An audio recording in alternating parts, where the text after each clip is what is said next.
Miscarriage, abortion, and dodgy condoms, a guy's guide to panic and grief. My life would have turned out very differently had I lived in a country that did not support the right for women to get to decide what to do with their bodies.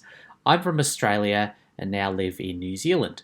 Fortunately, in these two countries, women have access to the morning after pill and it is legal to have an abortion. When Roe vs. Wade was recently overturned in the United States, I was surprised at the intensity of my anger. I've kept this anger to myself. Amongst family and friends, this topic hasn't come up, and I haven't brought it up. Even when I'm by myself, I find it hard to engage with this topic, since it brings up so many emotions. For those guys who have no one to talk to, or perhaps just need a bit of guidance on what to do next, I thought I'd share my experience with miscarriage, abortion, and dodgy condoms. I had no idea where to turn to for help when going through these things, so I hope this helps you figure out what to do next amongst the panic, confusion, and all the other things you're going to be feeling. Before diving in, and you already know this, but the panic and grief that comes from miscarriages, abortions, and condom breakage can all be avoided if you just use great condoms. Buy the best ones you can and never compromise. Google search, what are the best condoms, start testing, and find your happy place. Personally, I think these are the best condoms. Well, here goes. During our 3.5-year relationship, my first girlfriend had one miscarriage and one abortion. She was late teens, early 20s, and I was in my mid-20s. Let's get some definitions out of the way. A miscarriage is when a pregnancy ends on its own within the first 20 weeks of pregnancy. An abortion is a procedure to end a pregnancy. When the miscarriage happened, my partner didn't know she was pregnant. One day she noticed she was bleeding more than usual. She took herself to the doctors while I was working and told me later that day that the doctor had said the bleeding was caused by a miscarriage. At this stage, we'd only been dating for a couple of months. Fast forward 3.5 years later, we'd broken up, but we were still trying to see if we could make things work when she told me she had had an abortion. I'd gotten us tickets to see a game of AFL football, and was wondering why she was so quiet the whole night. When she told me the news, I was floored. Looking back, I can't believe how hard these two experiences must have been for her.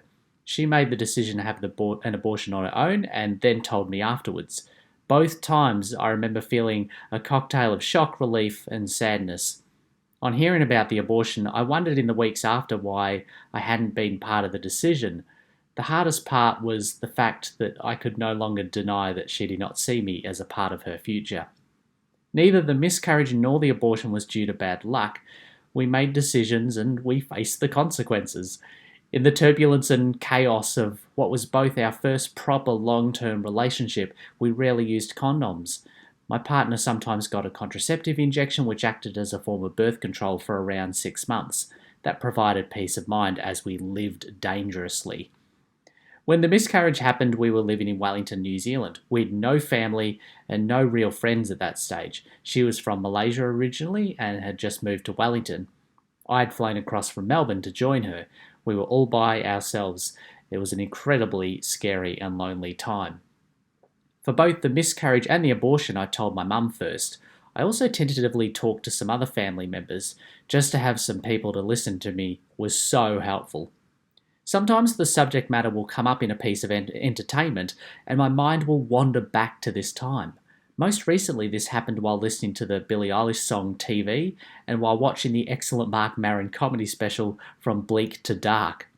Only years later, after the relationship with my ex had ended, did I begin to work through these traumatic times in therapy. Today they are still a part of me. Shortly into my current relationship, I was watching an episode of the fantastic Netflix show Sex Education when one of the female characters had an abortion. I bawled my eyes out, and I think it was the first time I had a good ugly cry in front of my partner. Just because you've worked through something in therapy doesn't mean you can't still be caught off guard and have a whole bunch of buried feelings come flooding back like a tsunami. When I went through these things, I don't know if I played my role really well or really poorly. No matter how scared you are, try to be as physically and emotionally available as you can. In the future, you will feel good about being able to look back on this time and know that you tried your best.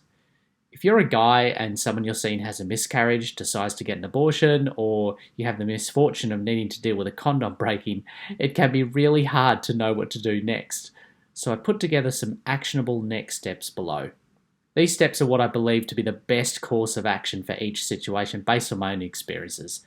You can't change what has happened, you can only control how to respond. These steps might not work for everyone, and you may want to change the order, but hopefully they serve as a helpful starting point. I'll say it again, even though it may be too late this time, most of this can be avoided if you just wear high quality condoms. Okay, let's go. Miscarriage for guys, how to respond. 1. Create a safe space for the both of you to grieve. All you need to do is listen. Bonus points if you can try to anticipate her needs. Don't look for hints that she needs help. Walk towards the fire. Jump in. It's okay if you get it wrong. She will appreciate you trying.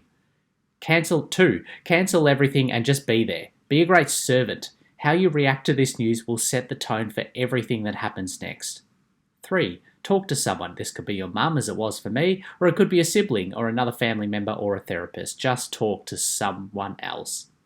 Cry whenever you want. It's a good and totally normal part of the process. You will be okay. 5. Be patient with yourself and the person you are going through this with. Time will pass and things will get better.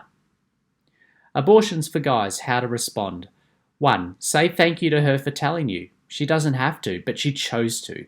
Put your own ego aside for a moment, easier said than done, and just say thank you.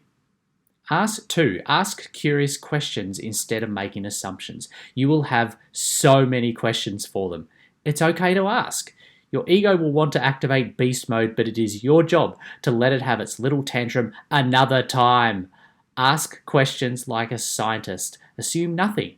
Be curious and seek understanding. It shows you that you care. You will feel better for having asked. Nothing will make sense for a little while, but the more curious questions you ask, the easier it will be to understand her perspective. 3. Ask her what you can do to help. Listen to her answer and get to work. Don't look for hints that she needs help. Walk towards the fire. Jump in. Now is not the time to make decisions about the relationship you do or don't have with this person. It's about being the best person you can be for them. 4. Talk to someone else. This could be your mum, as it was for me, or it could be a sibling, another family member, or a therapist. 5. Later, decide what sort of relationship you want with this person going forward. If you can make this decision together, even better. Condom breakage for guys, how to respond. 1. Tell her that the condom broke. The truth stings, but an STI stings more. 2. Take responsibility for the situation by remaining calm and reassuring her that it will be okay. Taking responsibility looks like giving some nearby pharmacies a call to see if they can sell the morning after pill. If not, wait until the morning. It's in the name. 3. Pay for a morning after pill. This is the price you must pay for choosing a crappy condom manufacturer. Ideally, you can go to the pharmacy together, but if she can't come with you, make sure she is available by phone when you go. The pharmacist will need to speak to her in order to sell you the pill. 4. Deliver the pill to her in person. Be the sort of person who shows up during the challenging moments. Along with delivering the pill, perhaps you could pair it with her favourite treat. 5. Follow up that evening to check that she took the pill. Ask her how she's feeling and listen. Ask her if there's anything else you can do to help. 6. Talk to someone who isn't your partner. This could be a friend, as it was for me, or it could be a family member. The cost of keeping the panic to yourself increases the longer you keep it to yourself. 7. 1 month later, encourage the person you are seeing to join you on a fun visit to a sexual health clinic or a doctor to get checked for STIs. Some STIs can take a while to show up, which is why waiting 1 month is better than going straight away. Safe sex is the sexiest sex.